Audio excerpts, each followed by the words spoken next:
t'es comme moi, la seule affaire que tu penses qu'il manque de courant, c'est les pompes de cave. Les pompes submersibles. Là, qu'est-ce qu'on veut pas, c'est que l'eau monte puis qu'elle s'en aille pas. Fait que là, tu stresses puis tu essaies de trouver un plan B. Ça, là, c'est un méchant bon plan. Le Anker Solix, celle-là, c'est la version, la C1000. C1000, pourquoi? Génération 2. La C1000, elle a 1000 Wh, qui est suffisant pour ben des appareils dans ce genre-là, avec une bonne autonomie. Puis là, ça, c'est une chose, l'autonomie. Si vous voulez savoir un peu l'autonomie, comment ça peut faire long, avec les appareils que vous choisissez, c'est important de lire en arrière c'est quoi la consommation de chaque appareil, parce que je peux pas deviner tous les appareils qui existent au monde, l'autonomie qu'ils ont. Puis tout, faut que tu calcules le temps qu'elle va virer dans chaque jour.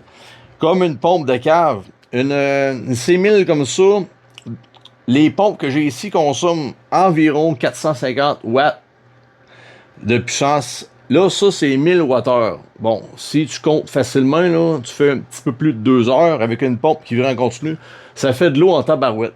Honnêtement, moi, ça part peut-être 10-15 secondes aux demi-heures. En général, des fois moins, des fois plus, ça dépend s'il a mouillé beaucoup. Fait qu'en cas de panne de courant, là, ça peut runner quelques jours là, quand même.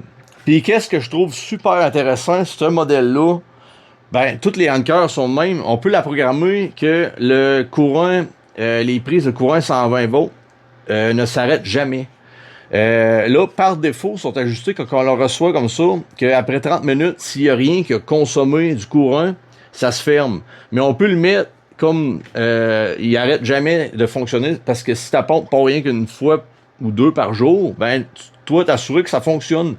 L'autre affaire que je trouve super intéressant, en cas d'une longue panne de courant, puis que la batterie se vide complètement, il y a une autre option qu'on peut ajuster, que si le courant revient, la recharge part, puis qu'est-ce que tu avais ajusté, comme ouvert les switches ici pour voyons, les prises, vont repartir d'eux-mêmes sans que tu fasses rien, sans casse-tête. Ça veut dire que c'est super important pour justement quand tu pars une semaine en vacances puis que tu veux que tes pompes de cave fonctionnent, ben c'est plugué, puis lui est branché dans le mur.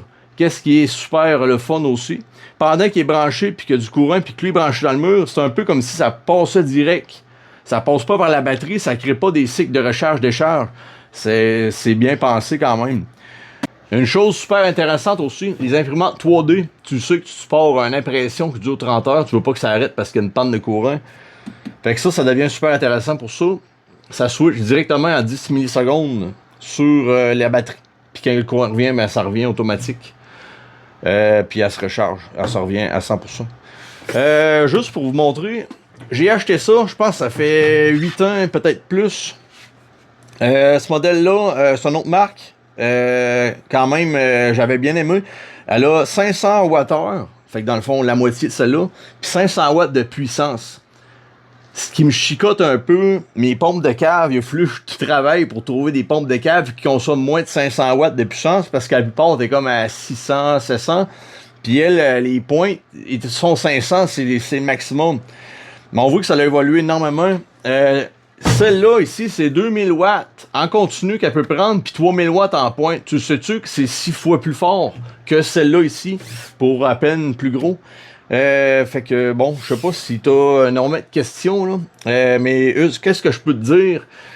Où tu peux l'acheter, je te mets le lien dans le premier commentaire, passe par mon lien, ça nous encourage, ça va nous permettre de pouvoir refaire des vidéos, puis continuer à parler de les produits Anker. On les aime bien, sont bien réputés, sont solides, sont bien construits, ils innovent, sont toujours à la dernière technologie, puis ils sont super fiables. Fait que si tu veux, check par mon lien, va voir, ils ont énormément de choses. Ça, c'est une des plus vendues. La 1000 Wh, il y a la 2000 Wh, il y en a une qui est la 3000 quelques Wh. Il y a des systèmes pour les maisons, il y a des colleurs électriques, il y a toutes sortes de choses. Tout est portable. Si tu as un camp même, qu'est-ce qui est bien, un camp que tu vas rarement, tu peux te servir de ça, tu mets un panneau solaire sur le toit, puis tu as toute ton électricité pour quand tu y vas. Fait que pour faire tes choses générales, on va dire, là, avoir les petites choses de base qui fonctionnent, t'as pas rien, t'as pas de système électrique à installer, parce que t'as tout là. Ah, puis qu'est-ce que j'ai oublié de dire? T'as une sortie 12 volts ici. T'as les 5 prises, t'as une 20 ampères, les autres c'est des 15 ampères, t'as les prises USB, USB-C, t'as l'entrée panneau solaire ou alternateur chargeur, t'as l'entrée pour charger avec la prise. C'est vraiment un beau petit combo que t'as tout dedans. Fait que voilà. Fait que si tu veux d'autres infos, ben écris-nous.